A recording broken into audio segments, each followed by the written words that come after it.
இந்த கல்வாரி பணியிலே பின்வரும் கருத்திற்காக தெரிவிப்போம். கேட்கள் திறப்பை சென்டர் நன்றி வழியாக கொடுக்கின்றார்கள். எஸ் ஜார்ஜ் எஸ் சபினா நன்றி வழியாக கொடுக்கின்றார்கள். ராய்பால் சூசை மேரி மரிய வினோத் குடும்பத்தில் நன்றி வழியாக கொடுக்கின்றார்கள். செலியன் சந்தியா அருண்குமார் நன்றி வழியாகவும், Sukumar Jayanthi Merian Maria Livi Prince குடும்பத்தில் நன்றி வழியாகவும், நிக்சன் லட்சுமி மாண்டி நன்றி வழியாகவும், டெரன் பிண்டோ கோவர்கஸ் நன்றி வழியாகவும், மார்கரெட் பிரின்ஸ் ஜார்ஜ் குடும்பத்தில் வேதனைப்பட்டான சூழ்நிலை திருமணத்திலிருந்து விடுதலை பெற வேண்டிய சிறப்பிற்காக என்னுடைய ஆசிரியரை வேண்டிக் கொண்டிருக்கிறார்கள். தனது 25வது திருமண நாளை கொண்டாடுகின்ற அகஸ்டினா ஹெர்பர்ட் என்ற வழியாகவும் ஒப்புக்கொடுக்கின்றார்கள். இறைவன் இந்த குடும்பங்கள் அனைவரும் நிறைவாக ஆஸ்வதிக்கும்படியாகவும், மேலும் அனைத்து ஆன்மாக்களான Rijith, corona, Jassi Lewis, Catherine ஃப்ரியா, பேசி ஃப்ரியா மற்றும் யார் மீது ஆன்மாக்கள் புத்தரைக்கும் செலுத்தப்படுகின்ற அனைத்து ஆன்மாக்களுக்காகவும் இவ்வழியை நாம் பண்ணிக்கொள்வோம். கிரேசு கிறிஸ்து அன்புக்குரியவர்களே, இன்று தாய் திருச்சபையோடு இணைந்து இயேசு மரி சூசையுடைய திருக்குடும்ப திருவிழாவை நாம் கொண்டாடுகின்றோம். நம்முடைய குடும்பமும் சிறந்த குடும்பமாகி இறைவனால் ஆஸ்வதிக்கப்பட வேண்டிய நல்லதொரு எடுத்துக்காட்டான ஒரு குடும்பமாகி ஆஸ்வதிக்கப்பட்ட குடும்பமாக வாழ இவ்வழியை சிறப்பான ஆசிரியை வேண்டி நம் அனைவரும் சேர்ந்து நாம் நம்முடைய பாவங்களை ஏற்று இறைவனிடத்திலே அதற்காக மன்னிக்க வேண்டி ஜெபிப்போம். இத்தூய மர நிகழ்வுகளை கொண்டாட தேர்தல் பொருட்டு தடையாக இருக்கின்ற நமது பாவங்களை ஏற்றுக்கொள்வோம். எல்லா வல்ல இறைவனிடமும்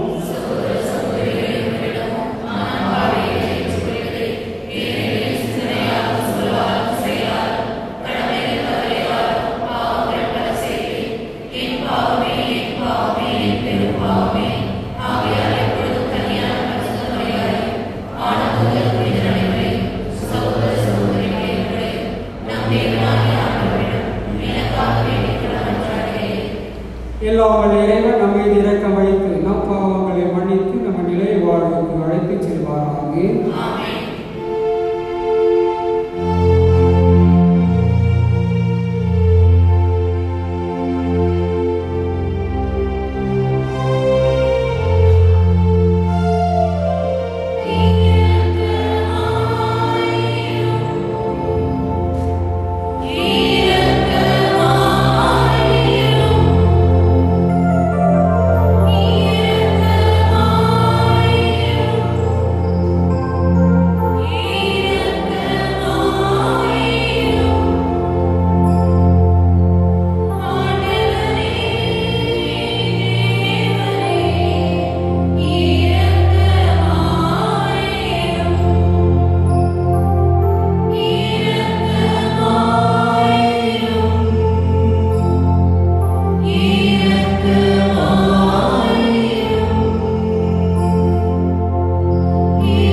இறைவா, எங்களுக்கு திருக்குடும்பத்தில் சிறந்த எடுத்துக்காட்டு நாளைக்கு திருவிழமான உம்மை நாங்கள் வேண்டுகின்றோம். குடும்ப பண்புகளிலும் அன்பின் பிணைப்புகளிலும் நாங்கள் அதை பின்பற்றி உமது இல்லத்தின் நிலையான பரிசேவைகளுடன் பெற செய்வீராகும். உமோடு தூயாவியாரின் ஒன்றிற்கு இறைவனாய் என்றென்றும் வாழ்ந்து ஆட்சி செய்கிற உம் திருமகனாகிய இயேசு கிறிஸ்து வழியாக உம்மை மன்றாடுகின்றோம்.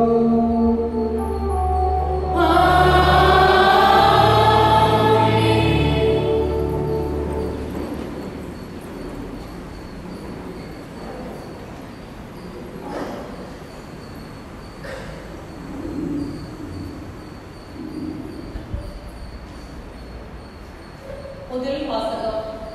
உனக்கு பிறப்பவனே உனக்கு பின் உரிமையாளன் ஆவான். தொடக்க நூலிலிருந்து வாசகம். அதிகாரம் 15. இறை வார்த்தைகள் 1 முதல் 6, 21, 1 முதல் 3. ஆண்டவரின் வாக்கு ஆபிரகாமுக்கு ஒரு காட்சி வழியாக வந்து அறிவித்தது. ஆபிரகாம், அஞ்சாதே, நான் உனக்கு கேடயமாக இருப்பேன், உனக்கு பெரும் கைமாறு கிடைக்கும். அப்பொழுது ஆபிரகாம், என் தலைவராகிய ஆண்டவரே, எனக்கு என்னதான் தருவீர்? எனக்கோ குழந்தையே இல்லை. தமஸ்கு நகர் எலிசேயர் தான் எனக்கு பின் என் இல்லத்திற்கு உரிமை மகன் ஆகப் போகிறான். நீர் எனக்கு குழந்தை ஒன்றும் தராததால் என் வீட்டு அடிமை மகன் எனக்கு பின் உரிமையாளன் ஆகப் போகிறான் என்றார். அதற்கு மறுமொழியாக, இவன் உனக்கு பின் உரிமையாளன் ஆக மாட்டான், ஆனால் உனக்கு பிறப்பவனே உனக்கு பின் உரிமையாளன் ஆவான் என்று ஆபிரகாமுக்கு ஆண்டவரின் வாக்கு அருளப்பட்டது.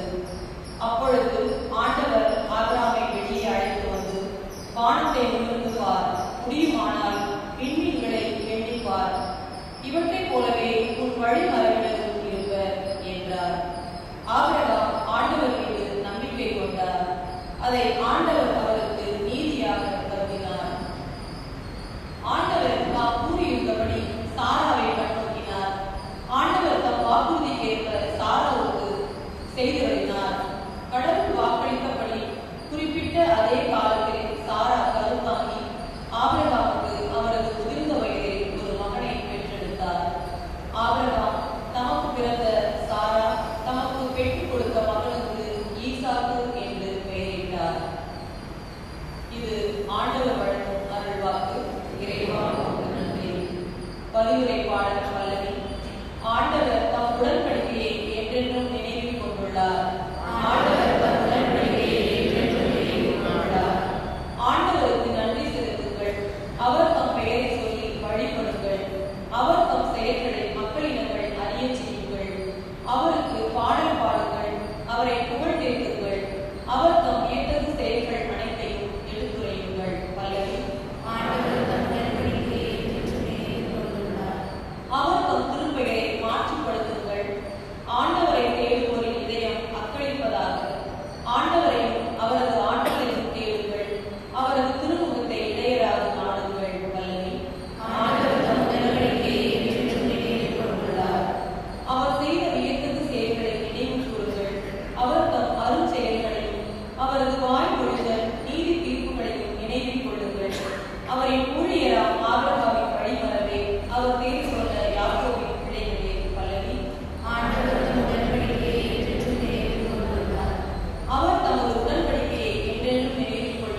இரண்டாம் வாசகம். ஆபிரகாம், சாரா, ஈசாக்கு ஆகியோரின் நம்பிக்கை. எபிரேயருக்கு எழுதப்பட்ட திருமுகத்திலிருந்து வாசகம். ஆபிரகாம் தாம் அழைக்கப்பட்ட போது கீழ்ப்படிந்து உரிமை பெயராக பெறவிருந்த இடத்திற்கு சென்றதும் நம்பிக்கையினார். தாம் எங்கே போக வேண்டும் என்று தெரியாதிருந்தும் அவர் புறப்பட்டு சென்றார். ஆபிரகாம் வயது முதியவராயும் சாரா கருவுற்ற இயலாதவராயும் இருந்த போதிலும் அவர் ஒரு தந்தையாவதற்கான ஆற்றல் பெற்றதும் நம்பிக்கையினால்தான். ஏனெனில் வாக்களித்தவர் நம்பிக்கைக்குரியவர் என அவர் கருதினார். இவ்வாறு உயிரற்றவர் போலிருந்த இந்த ஒருவரிடமிருந்து வானத்தில் உள்ள திரளான விண்மீன்களைப் போலவும் கடற்கரையில் உள்ள எங்கிருந்த மணலைப் போலவும் கணக்கற்ற மக்கள் பிறந்தனர். ஆபிரகாம் சோதிக்கப்பட்ட போது ஈசாக்கை பலியிட முடிந்தது நம்பிக்கையினால்தான். ஈசாக்கின் மூலமே உன் வழிமரபு விளங்கும் என்ற வாக்குறுதியை அவர் பெற்றிருந்த போதிலும் அவர் தம் ஒரே மகனை பலியிட முன்வந்தார். ஏனெனில் இறந்தோரை கடவுள் உயிரோடு எழுப்ப வல்லவர் என்பதை அவர் உணர்ந்திருந்தார். எனவே அவர் தம் மகனை மீண்டும் பெற்றுக்கொண்டார். பின்பு நடக்க இருந்ததற்கு இது ஓர் அறிகுறி. இது ஆண்டவர் வழங்கும் அருள்வாக்கு.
மோசேயின் சட்டப்படி தூய்மை சடங்கை நிறைவேற்ற வேண்டிய நாள் வந்தபோது குழந்தையை ஆண்டவருக்கு அர்ப்பணிக்க அவர்கள் எருசலேமுக்கு கொண்டு சென்றார்கள். ஏனெனில் ஆண் தலைப்பேர் அனைத்தும் ஆண்டவருக்கு அர்ப்பணிக்கப்படும் என்று அவருடைய திருச்சட்டத்தில் எழுதியுள்ளது. அச்சட்டத்தில் கூறியுள்ளவாறு 2 மாடப்புறாக்கள் அல்லது 2 புறா குஞ்சுகளை அவர்கள் பலியாக கொடுக்க வேண்டியிருந்தது. அப்பொழுது எருசலேமில் சிமியோன் என்று ஒருவர் இருந்தார். அவர் நேர்மையானவர், இறைப்பற்று கொண்டவர், இஸ்ரேலுக்கு வாக்களிக்கப்பட்ட ஆறுதலை எதிர்பார்த்திருந்தவர். தூயாவை அவர் பெற்றிருந்தார். ஆண்டவருடைய மெசியாவை காணும் முன் அவர் சாகப் போவதில்லை என்று தூய ஆவியால் உணரப்பட்டிருந்தார்.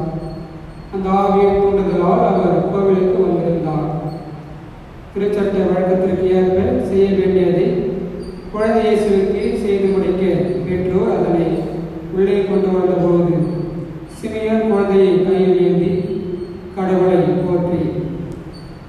ஆண்டவரை ஒரு சொற்படி மணியே என்னை இப்பொழுது அமைதியுடன் போக செய்கிறேன். ஏனெனில் மக்கள் அனைவரும் காணுமாறு பிற ஏற்பாடு செய்துள்ள ஒரு மீட்பை என் கண்கள் கண்டுகொண்டன. இம்மீட்பே பிரினத்தாருக்கு வெளிப்பாடு அருளும் ஒளி. இதுவே மக்களாகிய இஸ்ரேலுக்கு பெருமை என்றார். குழந்தையை குறித்து கூறியவை பற்றி அதன் தாயும் தந்தையும் ஏற்பட்டனர். சிமியோன் அவர்களுக்கு ஆசை கூறி அதன் தாயாகி மரியாவை நோக்கி, இதோ குழந்தை இஸ்ரேல் மக்கள் பலரின் எழுச்சிக்கும் காரணமாக இருக்கும், எதிர்க்கப்படும் அடையாளமாகவும் இருக்கும். இவ்வாறு பலருடைய மறைவான எண்ணங்கள் வெளிப்படும். உமது உள்ளத்தை ஒரு வாழ் உடல்வி பாயும் என்றார். ஆசை குலத்தைச் சேர்ந்த வானுவேலின் மகளாகிய அண்ணா என்னும் இறைவாக்கர் ஒருவர் இருந்தார். அவர் வயது முதிர்ந்தவர். மணமாகி 7 ஆண்டுகள் கணவரோடு வாழ்ந்த பின் கைப்பெண் ஆனவர். அவருக்கு வயது 84. அவர் கோவிலை விட்டு நீங்காமல் நோக்கிருந்து மன்றாடி அல்லும் பகலும் திருப்பணி செய்து வந்தார். அவரும் அந்நேரத்தில் அங்கு வந்து கடவுளை புகழ்ந்து எருசலேமின் மீட்புக்காக காத்திருந்த எல்லாரிடமும் அக்குழந்தையை பற்றி பேசினார். ஆண்டவருடைய திருச்சட்டப்படி எல்லாவற்றையும் செய்து முடித்த பின்பு அவர்கள் கலிலேயாவில் உள்ள தங்கள் ஊராகிய நாசரேத்துக்கு திரும்பிச் சென்றார்கள். குழந்தையும் வளர்ந்து வலிமை பெற்று ஞானத்தால் நிறைந்து கடவுளுக்கு உகந்ததாக இருந்தது. ஆண்டவரின் அருள்வாக்கு.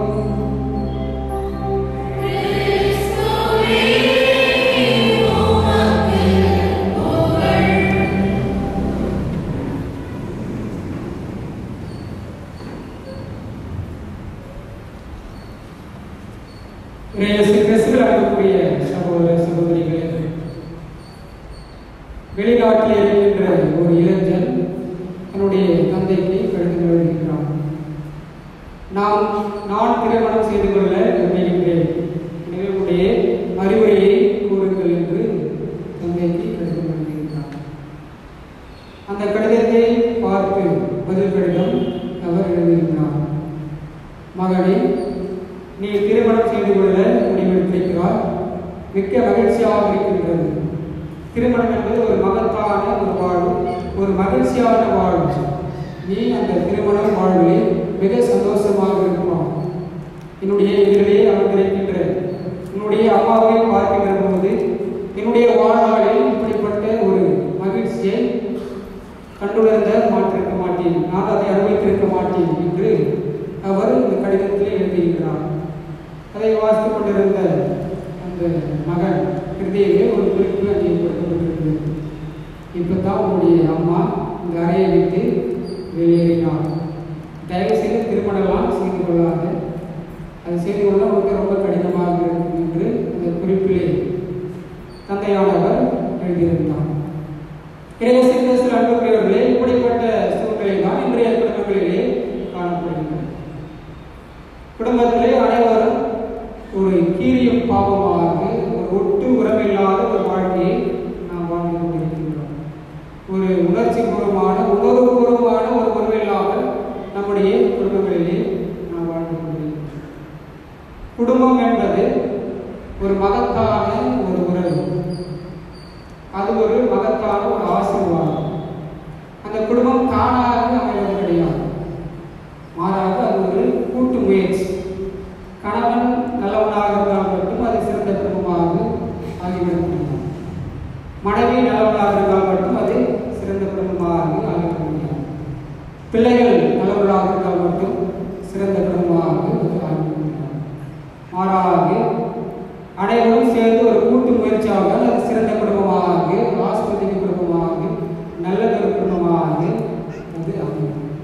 எனவே அப்படிப்பட்ட குடும்பத்தை தான் இன்றைய நாளிலே நாம் இடையே கூட அழைக்கப்பட்டிருக்கின்றோம்.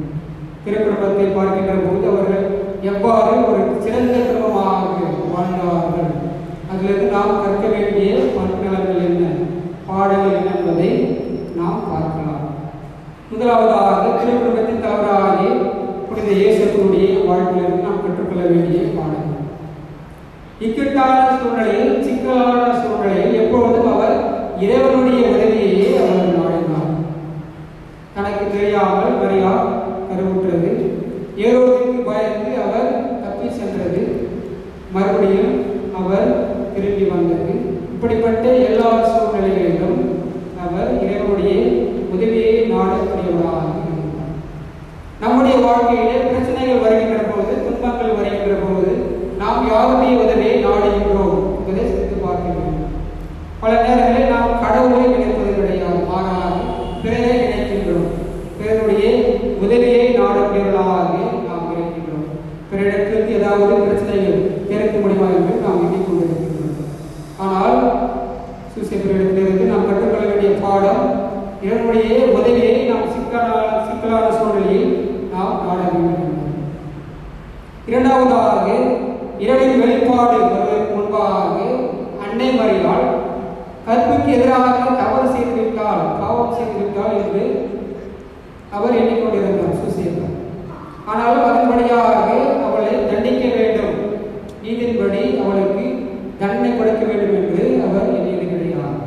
மாறாக மறைமுகமாக விளக்கிவிட அவர் திட்டம் தீட்டினார். எனவே அவளை பழிக்க வேண்டும் என்பது அவருடைய எண்ணமாக இருந்தது கிடையாது.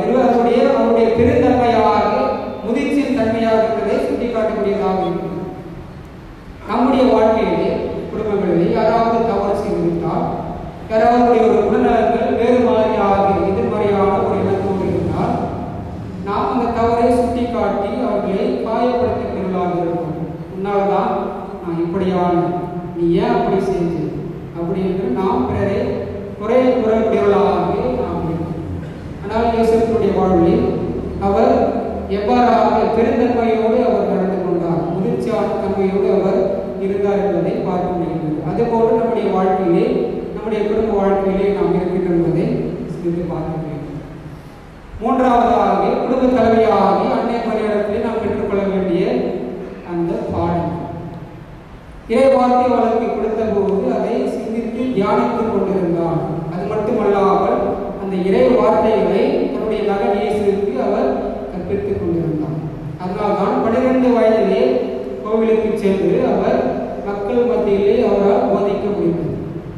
எனவே அப்படிப்பட்ட இறை வார்த்தைகளை நம்முடைய குடும்பங்களில் பகிர்ந்து கொள்கின்றோமா? பிறருக்கு நாம் கற்பிக்கக்கூடிய வகையில் நம்முடைய குடும்ப வாழ்க்கையை நாம் அமைத்துக் கொள்கின்றோம் என்பதை நாம் சிந்தித்து பார்க்க வேண்டும். நான்காவதாக, சூசேப்பரும் அன்னை மரியாளும் அந்த யூத சமுதாயத்திலே அவர்கள் வாழ்ந்தார்கள்.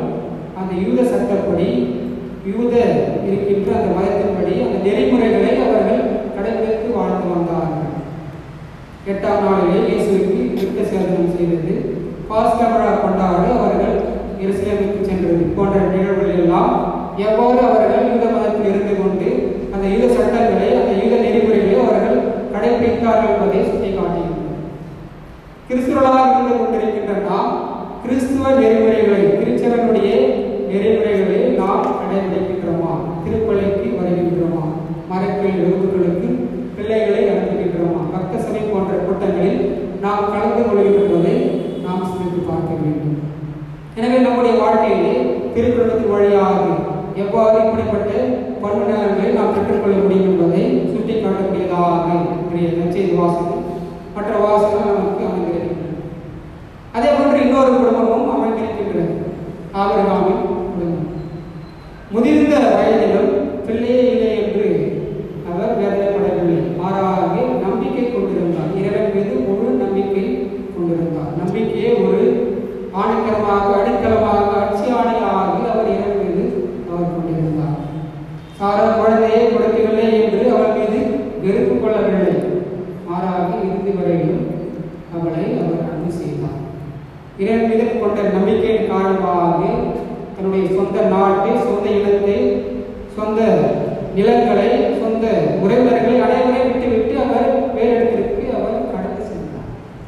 இவ்வாறாக இறைவன் மீது அவர் கொண்டிருந்த அன்பை, நம்பிக்கையை சுட்டிக்காட்டக்கூடியதாகவும் அவர் சாரா மீது இறுதி வரையிலும் அன்பு செய்யக்கூடியவராகவும் இருந்தார் என்பதை சுட்டிக்காட்டப்படுகிறது. நாம் அந்த குடும்பத்திலே பார்க்க முடியும். எனவே நம்முடைய குடும்பம் எப்படிப்பட்ட குடும்பமாக இருக்கின்றது என்பதை நாம் சிந்தித்து பார்க்க வேண்டும். குடும்பம் அது ஒரு கோவில் என்று சொல்வார்கள். குடும்பம் நல்லதொரு பல்கலைக்கழகம். குடும்பம் என்பது ஒரு குட்டி திருச்சபை என்று சொல்வார்கள். குடும்பம் என்பது சமுதாயத்திற்கு ஒரு அடித்தளம் என்று சொல்வார்கள். எனவே குடும்பம் ஒரு கோவில் என்றால் கோவிலிலே நாம் என்ன செய்வோம்? நாம் கடவுளை வழிபடுவோம். குடும்பத்திலே தெய்வங்களாக இருக்கக்கூடியவர்கள் தாய் தந்தையர்கள், அன்னையும் பிதாவும் முன்னறி தெய்வம் என்று சொல்வார்கள். அதே போல அன்னையும் தந்தையும் தெய்வங்கள் என்று ஆத்திச்சூடிகளில் சொல்லப்பட்டிருக்கிறது. எனவே அன்னைகளை, அதாவது தாய் தந்தைகளை மதிக்கக்கூடிய வகையில், வழிபடக்கூடிய வகையில் பிள்ளைகள் அங்கே இருக்க வேண்டும். எனவே குடும்பம் ஒரு கோவில் என்று சொல்கின்ற போது அங்கே இறைவனுடைய பிரசனம் இருக்கும். இறைவன் வாழக்கூடிய இல்லமாக அது மாறும்.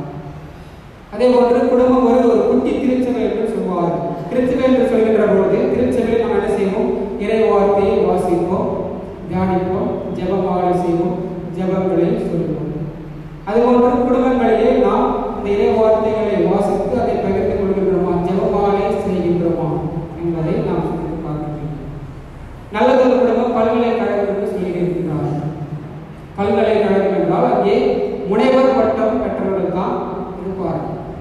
எனவே எப்படிப்பட்ட முனைவர் பட்டம் நாம் பெற வேண்டும் என்றால், பிறரை அன்பு செய்வதில், பிறரை மன்னிப்பதில், தியாகம் செய்வதில், விட்டுக் கொடுப்பதில், இப்படி நாம் முனைவர் பட்டம் பெறக்கூடியவர்களாக அந்த பல்கலைக்கழகத்திலே குடும்பத்திலே நாம் இருக்க வேண்டும்.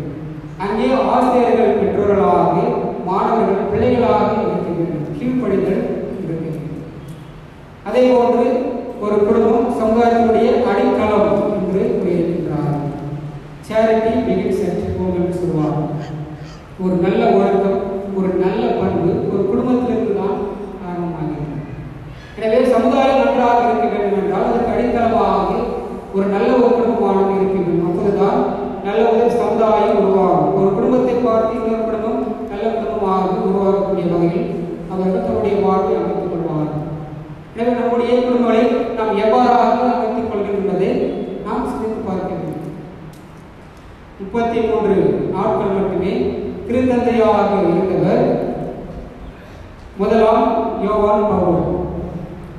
அவர்கள் ஒரு முறை அந்த குறுகிய நாட்களுக்குள் பொன்விழா கொண்டாடுகின்ற இந்த திருமண தம்பதியர்களை சந்திக்க நேர்ந்தது. அவர்களோடு உரையாட வாய்ப்பு கிடைத்தது.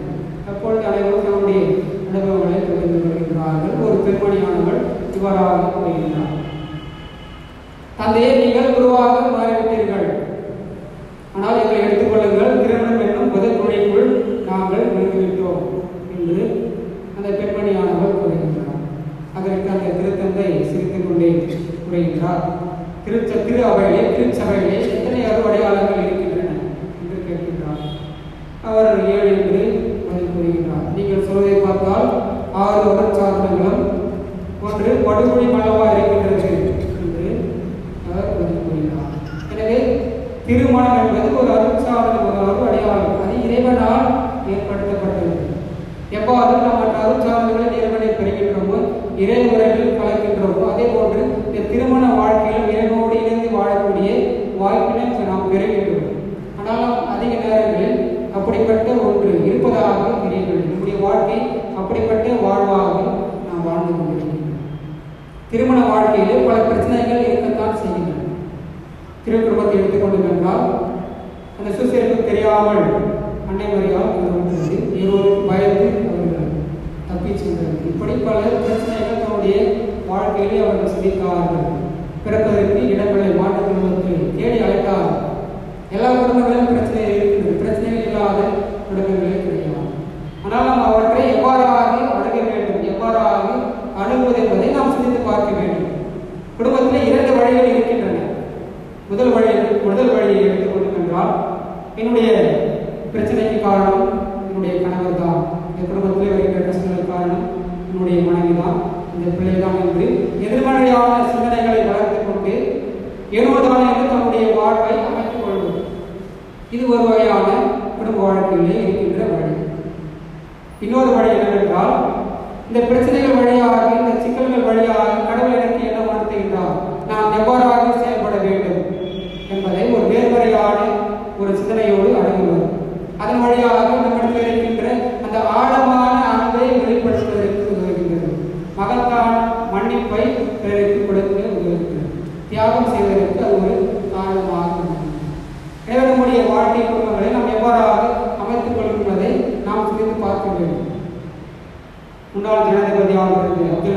அவருடைய வாழ்க்கையில் நடந்த ஒரு சின்ன நிகழ்வு.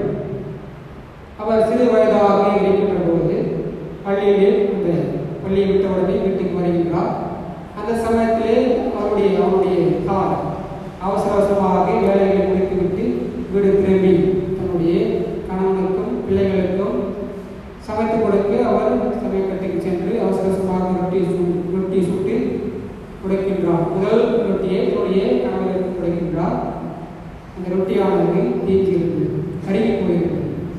அப்பொழுது என்னை மன்னித்துக் கொள்ளுங்கள், அவர்களாக நடந்தது என்று கூறுகின்றார். அதற்கு அவருடைய கணவர், பரவாயில்லை, எனக்கு காய்ந்து போன தீர்ந்து போன ரொட்டி தான் கிடைக்கும் என்று கூறுகின்றார். இதையெல்லாம் பார்த்து கொண்டிருந்த அந்த அப்துல் கலாம் சிறுவர்கள் இருந்தபோது படுக்கையறைக்கு சென்று அவர் இப்பொழுதும் தன்னுடைய அப்பாவின் பக்கத்திலே அவர் விளங்குவார். அப்பொழுது கேட்கின்றார், அப்பா, உனக்கு எப்பொழுதும் இந்த கருகி போன ரொட்டி உங்களுக்கு பிடிக்காது என்பது எனக்கு தெரியும், ஏன் பிடிக்கும் என்று நீங்கள் கூறிய போது அவருடைய அப்பா கூறினார், நான் என்னால் கோபப்பட்டு இவ்வாறாக செய்தார் என்று என்னால் சொல்ல முடியும். அது மட்டுமல்லாமல் உன்னுடைய அம்மா வேலைகளை எல்லாம் முடித்துவிட்டு களைப்பாக அவள் வந்திருப்பாள். அதுக்கப்புறம் உனக்கு இந்த உணவை சமைத்துக் கொடுத்திருக்கிறார். எனவே அவருடைய பக்கமும் நான் இருக்கின்றது, அவளை நாம் குறை சொல்ல முடியாது என்று அவர் கூறுகிறார். எனவே இப்படிப்பட்ட ஒரு வாழ்க்கையை நாம் வாழக்கூடியவர்களாக, ஒரு அனுசரித்து வாழக்கூடியவர்களாக, புரிந்து கொண்டு வாழக்கூடியவர்களாக நம்முடைய வாழ்வில் நாம் அமைத்துக் கொள்ள வேண்டும். திருக்குடும்பம் என்று நாம் சொல்கின்றோம். ஆனால் அப்படிப்பட்ட திருக்குடும்பத்தினுடைய வாழ்க்கையை நாம் வாழக்கூடிய வகையில் நம்முடைய வாழ்வை அமைத்துக் கொள்கின்றது சிந்தித்து பார்க்க வேண்டும். எல்லா குடும்பங்களிலும் பிரச்சனைகள், தவறுகள் நடக்கின்றன. கணவன் அறியாமல் செய்கின்றார், மனைவி தவறுதலாக நடந்து செல்கின்றார், பிள்ளையும் உதவியாக இருக்கின்றார்கள். இருந்த போதிலும் அதை எவ்வாறாக நாம் மனைவி அந்த பிரச்சனைகளை தெரிவு செய்யும் என்பதை சிந்தித்து பார்ப்போம். இந்த திருப்பலியில் நம்முடைய குடும்பம் நல்ல குடும்பமாக, சிறந்த குடும்பமாக அமைய என்னுடைய ஆசிரியர் வேண்டி தொடர்ந்து இவ்வழியை இணைப்போம்.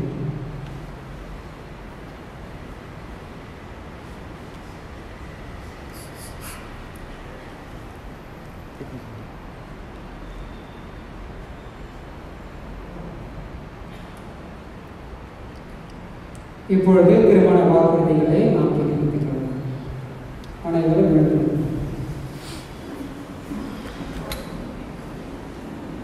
ஃபர்ஸ்ட் கணவர் பெயர், அதற்கு பிறகு மனைவி பெயர். உங்களுடைய பெயரை நீங்கள் சொல்ல வேண்டும். கணவன் என்னும் நான், மனைவி என்னும் உன்னை சத்தமாக சொல்கிறேன். என் மனைவியாக என்று கேட்டுக்கொள்கின்றேன். இன்பத்திலும் துன்பத்திலும் உடல் நலத்திலும் நோயிலும் என்றென்றும் நான் உனக்கு பிரமாணிக்கமாயிருந்து என் வாழ்நாள் முழுவதும் உம்மை அன்பு செய்யவும் மதிக்கவும் வாக்களிக்கின்றேன். இப்பொழுது மனைவி என்னும் நான், கணவர் என்னும் உங்களை என் கணவராக ஏற்றுக்கொள்கின்றேன். இன்பத்திலும் துன்பத்திலும் உடல் நலத்திலும் நோயிலும் நான் என்றும் உங்களுக்கு பிரமாணிக்கமாயிருந்து என் வாழ்நாள் முழுவதும் உங்களை நேசிக்கவும் மதிக்கவும் அன்பு செய்யவும் வாக்களிக்கின்றேன். திருச்சபையின் முன்னிலையில் நீங்கள் தெரிவித்த இந்த சம்மதத்தை ஆண்டவர் கனிவுடன் உறுதிப்படுத்தி தம் ஆசிரியர் மீது என்றும் நிறைவாக பொழுது நீங்கள் இன்னும் சிறந்த குடும்பமாக, ஆசீர்வதிக்கப்பட்ட குடும்பமாக வாழ இறைவன் உங்களுக்கு துணை புரிவாராக. ஆமென்.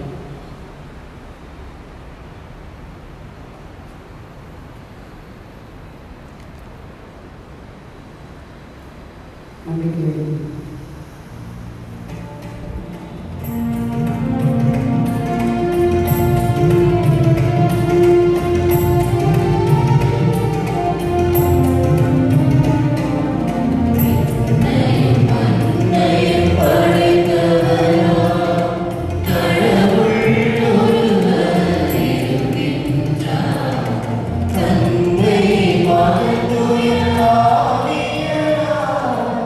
One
நல்லதொரு குடும்பமாக வாழ அவருடைய இறக்க கிரகத்தை கெஞ்சி மாட்டார்கள்.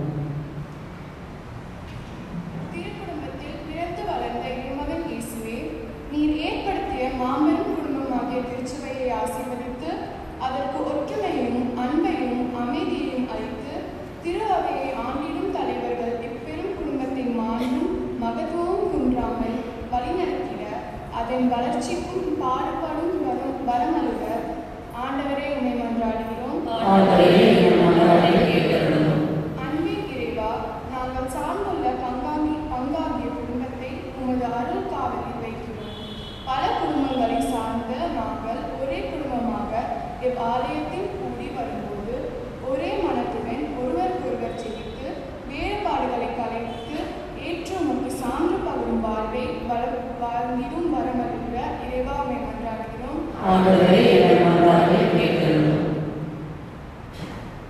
ஒவ்வொரு குடும்பமும் ஒரு திருச்சபையான திரளான அன்பின் இறைவா, எங்கள் குடும்பங்கள் விசுவாசத்தின் விளைநிலங்களாக அமைதியின் ஊற்றுக்களாக இரக்கம் நிறைந்தவையாகவும் நீர் வளர்ந்த திருக்குடும்பத்தில் நிலவிய இறை அமைதி, இறை நம்பிக்கை, இறை மகிழ்ச்சி ஆகியவை நமக்கு நிறைந்திலும் வரமறிய ஆண்டவரே உம்மை மன்றாடுகிறோம்.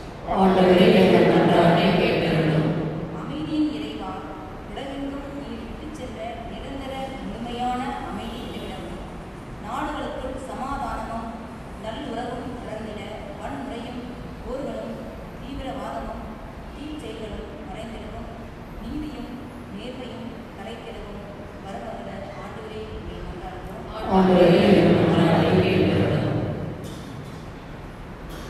நம்முடைய தனிப்பட்ட தேவைகளுக்காகவும் கருத்துகளுக்காகவும் நாம் ஜெபிப்போம்.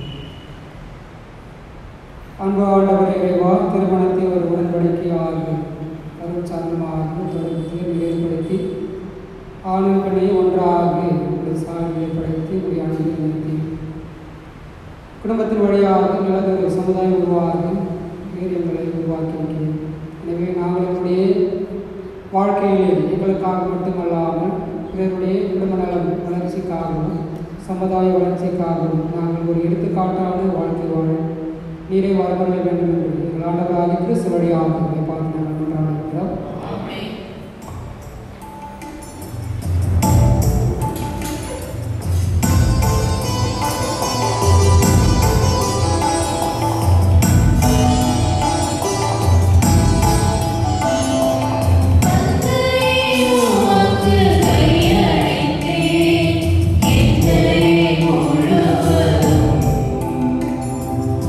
என்னை உமக்கு பயன்படுத்தும்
எல்லாம் வல்ல தந்தையாகிய இறைவனுக்கு ஏற்றதாகும்படி ஜெபியுங்கள். ஆண்டவர் தமது பெயரின் புகழ்ச்சிக்காகவும் ஆட்சிக்காகவும் தமது நன்மைக்காகவும் புனிதர்கள் அனைத்து மரணக்காகவும் உமது கையில் இருந்து இப்பலியை ஏற்றுக்கொள்வாராக.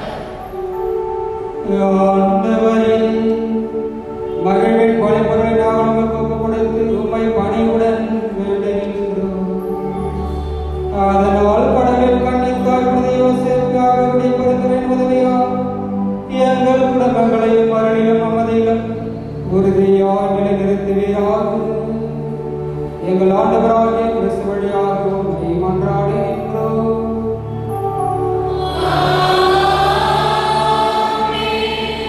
ஆண்டவர் உங்களோடு இருப்பாராக.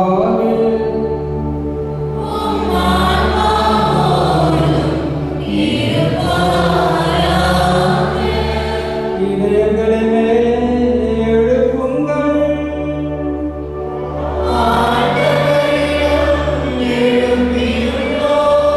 நம் இறைவனாகிய ஆண்டவருக்கு நன்றி கூறுவோம்.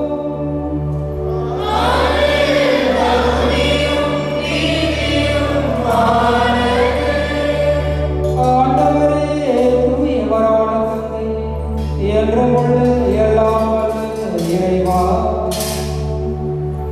எங்கள் ஆண்டவராகிய கிறிஸ்து வழியாய் என்னாலும் எவ்விடத்தில் நாங்கள் உமக்கு நன்றி செலுத்துவது மெய்யாகவே தகுதியோ நீதியோமாகும். எங்கள் கடமையும் மீட்புக்குரிய செயலுமாகும். ஏனெனில் வாக்கு மனிதரான என்னும் மரணங்கள் வாயிலாக உமது மாட்சியின் வழி எங்கள் மனக்கண்களுக்கு புதிதாய் ஒளி வீசியது. எனவே அவரில் நாங்கள் கடவுளை கண்கூடாய் காண்கின்றோம். அவர் வழியாகவே கண்காணலை மீதுள்ள அன்பினால் நாங்கள் ஆட்கொள்ளப்படுகின்றோம். ஆகவே வானத்துதர்கள் மிகுந்த புதுமை வானத்துதரோடு அரியணையில் அமர்வர் தலைமை தாங்குவோரோடும் வான்படைகளடி அனைத்தோடும் சேர்ந்து நாங்கள் உமது மாட்சிமை புகழ்ந்து முடிவின்றி பாடுவதாவது.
ஆண்டவரே, நீர் மெய்யாகவே தூயவர், தூய்மையான திருத்துவர்கள். ஆகவே உம்முடைய ஆவியை பொழிந்து இக்காரியங்களை தூய்மைப்படுத்த உம்மை தாழ்த்துடன் வேண்டுகிறோம். இவ்வாறு எங்கள் ஆண்டவர் இயேசு கிறிஸ்துவின் திருவுடலாகவும் திரு ரத்தமாகவும் இவை எங்களுக்கு மாறுபடுமாகும். அவர் படைத்தவாறு மரண நிகழ்வுகளை நாங்கள் காணுகின்றோம். ஏனெனில் அவர் பாடுபட உடல் கணிந்து தம்மை கையளித்த போது அப்பத்தை எடுத்து உமக்கு நன்றி செலுத்தி ஆசியை வழங்கி அதை பெற்று தம் சீடர்களுக்கு அளித்து அவர் கூறியதாக, அனைவரும் இதிலிருந்து பெற்று உண்ணுங்கள், ஏனெனில் இது உங்களுக்காக கையளிக்கப்படும் என் உடல்.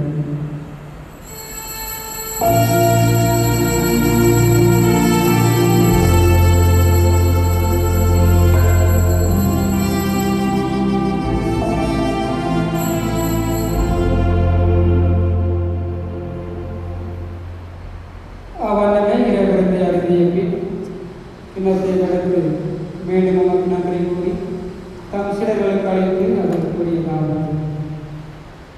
அனைவரும் இதிலிருந்து வெற்றி பெறுகின்றனர். ஏனெனில் இது புதிய நிலையான உடன்படிக்கைக்குரிய என் ரத்தத்தின் கிண்ணம். இது பாவ மன்னிப்புக்கென்று உங்களுக்காகவும் பலருக்காகவும் சிந்தப்படும். இதை நினைவாக செய்கின்றனர்.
ஆட்சியும் வல்லமையும்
இதோ இறைவனின் சமரி இவரை உலகின் பாவங்களை போக்குகிறது. திருமணம் என்னும் அருட்சாதத்தின் வழியாக குடும்பத்தை ஏற்படுத்தி சமுதாயத்தை உயர்த்துகின்றது. இச்சபையில் விருந்துக்கு அழைக்கப்பட்ட நாம் அனைவரும் பெயர் பெற்றோம்.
உமது திருப்பாடுகளினாலும் மரணத்தினாலும் உயிர்ப்பினாலும் எங்களை பழைய பாவங்களிலிருந்து விடுவித்து முடிவற்ற வாழ்வில் கதவுகளை திறந்துவிட்டீரே. நாங்கள் பாஸ்கா நிகழ்ச்சிகளினால் புதுப்பிக்க பெற்று உயிர்ப்பின் பேரொழியை பெற செய்தவர். தீமைகள் அடித்திருந்து எங்களை விடுவித்து நித்திய பேரின்பத்திற்கு வழிநடத்தீர்கள். நாங்கள் மண்ணுடைய நாட்டங்களை கலைத்துவிட்டு விண்ணுடைய நன்மையை படையாக பெற்றுக் கொள்வோமாக. இவற்றையெல்லாம் உமது உயிர்ப்பின் வல்லமையால் எங்களுக்கு தந்தரோ. ஆமென்.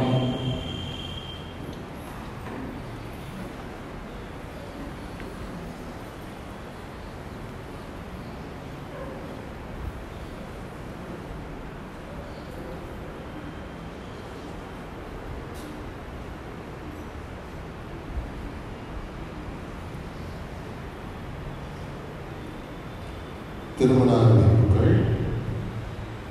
சென்னை மயிலை உயர்மறை மாவட்டம் நமது பங்கை சார்ந்த தந்தை பீட்டர்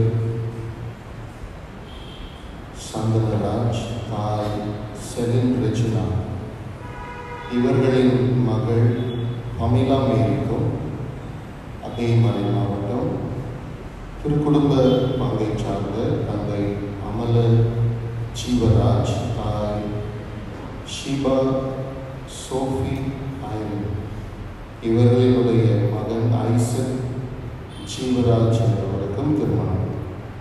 இது இவர்களுக்கு முதல் ஓலை. சென்னை மயிலை உயர்மறை மாவட்டம் நமது பங்கை சார்ந்த தந்தை ஆர் பீட்டர், தாய் பி செலின், இவர்களுடைய மகன் பி பாரத் வேசுராஜ் என்பவருக்கும் அதேமறை மாவட்டம் விண்ணேற்பு பங்கை சார்ந்த தந்தை நாசரேத் குமார், தாய் பிரகாசம், இவர்களுடைய மகள் நித்திய ஜூலியட் என்பவருக்கும் திருமணம். இது இவர்களுக்கு முதல் ஓடு. இது திருமணங்களில் ஏதேனும் தடைகள் இருப்பின் பங்கு தந்தைக்கு அறிவிக்க வேண்டியது உங்களுடைய கடமையாகும். திருக்குடும்ப திருவிழா டிசம்பர் 28 நாளை திங்கட்கிழமை மாசலா குலத்தினுடைய விழா. டிசம்பர் 29 செவ்வாய்க்கிழமை புனித தாமஸ் பெக்கட் ஆயர் என்னுடைய நினைவு. டிசம்பர் 31 வியாழக்கிழமை புனித முதலாம் சிக்ஸ்டோஸ் திருத்தந்தையுடைய நினைவு. முதலாம் சில்வஸ்டர் திருத்தந்தையுடைய நினைவு. ஜனவரி 1 வெள்ளிக்கிழமை தூய கன்னிமரியார் இறைவனின் தாய் திருவிழா. ஜனவரி 2 சனிக்கிழமை புனிதர்கள் பெரிய பசிலியா கிரகோரியா ஆயர்களினுடைய நினைவு. ஜனவரி 3 வருகின்ற ஞாயிற்றுக்கிழமை இயேசு கிறிஸ்துவின் திருமுழுக்கு திருவிழா. இந்திய திருப்பலியை சிறப்பித்த டான் போஸ்கோ மற்றும் தோமையார் பகுதி இறைமக்களுக்கு நன்றி. வரும் ஞாயிறு காலை 6 மணி திருப்பலியை சிறப்பிப்போர் திருநெல்வேலி பகுதி மற்றும் சூசேப்பு பகுதி இறைமக்கள். வரும் ஞாயிறு காலை 7:30 மணி திருப்பலியை சிறப்பிப்போர் சகாயமான பகுதி இறைமக்கள். வரும் ஞாயிறு காலை 9:15 மணிக்கு ஆங்கில திருப்பலி நடைபெறும். வரும் ஞாயிறு மாலை 6 மணி திருப்பலியை சிறப்பிப்போர் டான் போஸ்கோ மற்றும் தோமையார் பகுதி இறைமக்கள். இவர்களுடைய காலை 6 மணி திருப்பலிக்கு இது அதிகமாக வருவது கிடையாது. எனவே பல்வேறு ஒருங்கிணைந்த கூட்டத்தை நான் கூட்டி பழையபடி அதை ஆங்கில திருப்பலியாக மாற்றுவேன். அடுத்த வாரம் தான் கடைசி தமிழ் திருப்பலி 6 மணி. அதற்கு அடுத்த வாரத்திலிருந்து வழக்கம் போல் 6 மணி திருப்பலி ஆங்கில திருப்பலியாக நடைபெறும். டிசம்பர் 28 திங்கட்கிழமை மாசற்ற குழந்தைகளினுடைய தினத்தை முன்னிட்டு காலை 9 மணிக்கு குழந்தைகளுக்கான சிறப்பு திருப்பலியானது நடைபெறும். குழந்தைகள் அனைவரும் தங்களது பெற்றோர்களுடன் இந்த திருப்பலியில் கலந்து கொள்ள அழைக்கப்படுகிறீர்கள். திருப்பலிக்கு பின் குழந்தைகளுக்கு சிற்றுண்டி வழங்கப்படும். தொற்று காரணமாக விளையாட்டுப் போட்டிகள் நடைபெறாது. புது வருட திருப்பலி டிசம்பர் 31 வியாழக்கிழமை இரவு 10:45 மணிக்கு நன்றி வழிபாடானது துவங்கும். 11:45 புது வருட நள்ளிரவு திருப்பலியானது நடைபெறும். அன்று இருக்கைகள் நிறைந்தவுடன் ஆலய வளாக கதவுகளானது மூடப்படும்.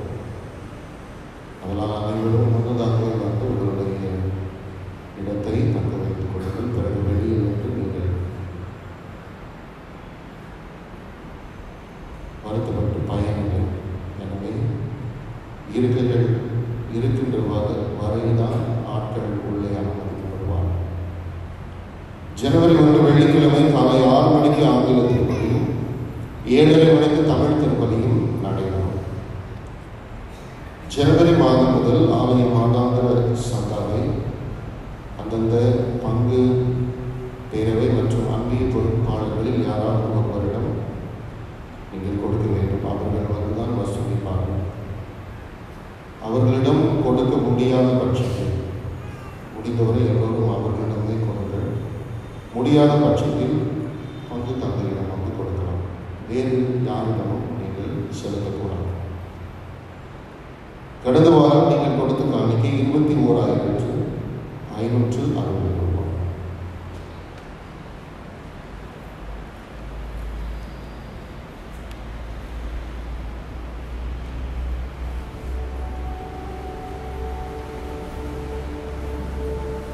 நன்றியோடு கொண்டாடுவோம்.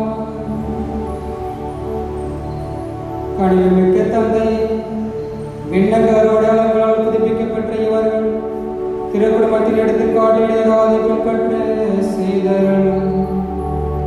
அதனால் இவர்கள் உலகை நல்லதுக்கு பிறகு அதன் நிலை